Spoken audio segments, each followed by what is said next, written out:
Kesorotan lainnya, saudara, polisi menggerebek sebuah rumah penitipan bayi ilegal. Dari penggerebekan itu, polisi mengevakuasi 11 bayi yang diduga dilahirkan di luar pernikahan. Sebuah rumah di wilayah Sleman, Yogyakarta digerebek polisi pada hari Jumat 8 Mei lalu. Rumah ini diduga menjadi tempat penitipan bayi ilegal karena tidak mengantongi izin resmi. Bayi yang berada di dalam rumah berusia antara 1 hingga 10 bulan. 3 bayi kemudian dibawa ke RSUD Sleman karena dalam kondisi sakit. Sementara bayi-bayi lainnya dibawa ke Balai Rehabilitasi Sosial dan Pengasuhan Anak. Menurut polisi, 11 bayi itu diduga dari kehamilan di luar pernikahan dengan bantuan bidan berinisial O di kawasan Banyuraden. Polisi masih mendalami kasus ini. Ini mayoritas memang terus terang di luar pernikahan. Namun dari pemerintah pun akan mengupayakan bagaimana status terhadap orang tua dan anak ini. Kita juga mengenai bidan itu juga kita perdalam untuk praktek kebidanannya ada izinnya. Tapi untuk semacam penitipannya ini belum, karena ya tadi saya jelaskan itu bahwa yang pertama itu mungkin kemanusiaan satu orang itu. Namun karena mungkin tertular apa sehingga 10 yang lain mengikuti dan sampai 11 ini kebetulan sudah kita temukan sehingga penyelamatan sudah kita upayakan untuk menjadi prioritas. Perkembangan terkini informasi pasca penggerebekan daycare ilegal di Sleman, Yogyakarta akan disampaikan jurnalis Kompas TV Michael Aryawan. Selamat siang Mika. Hingga saat ini ada berapa saksi yang sudah diperiksa dan apa saja fakta terbaru yang ditemukan oleh polisi dalam hasil penyelidikan? Ya, selamat siang Imron dan saudara. Berdasarkan penyelidikan polisi hingga saat ini sudah ada 10 saksi yang diperiksa.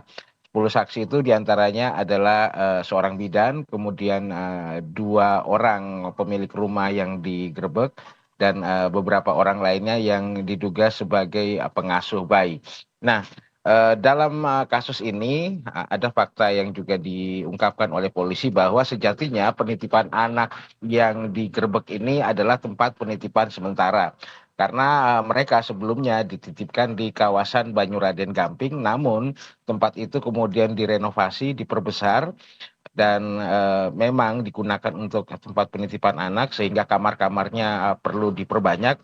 Kemudian dipindahkanlah bayi-bayi ini ke Hargobinangun, Pakem, sehingga kemudian terdengar oleh warga di tempat yang baru dan dilaporkan ke pihak polisi. Jadi seperti itu proses pemindahan bayi-bayi ini, dan menurut polisi pemindahan bayi-bayi tersebut 1 minggu sebelum digerebek. Nah, kemudian dari mereka yang diperiksa hingga saat ini belum ada yang dinyatakan sebagai tersangka, Imron. Mika, lalu apa dari motif penitipan atau tempat penitipan bayi ini? Apakah ada indikasi ke arah perdagangan bayi? Hingga saat ini polisi menyatakan belum ada indikasi ke perdagangan manusia atau perdagangan bayi. Jadi motifnya hanyalah berdasarkan rasa kasihan terhadap mereka pasangan yang di luar nikah kemudian ingin melahirkan anaknya.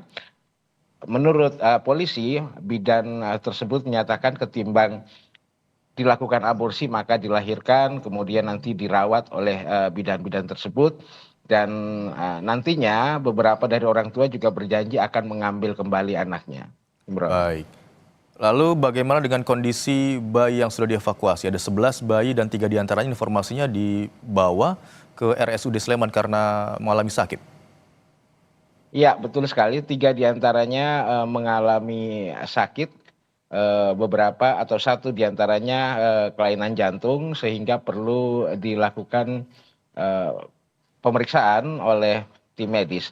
Namun polisi juga menyebutkan sakit tersebut dikarenakan memang bawaan ketika dilahirkan, sementara yang lainnya dalam kondisi sehat dan sudah dititipkan ke panti sosial, dan tentu saja pemerintah Kabupaten Sleman akan merawat mereka, Imron.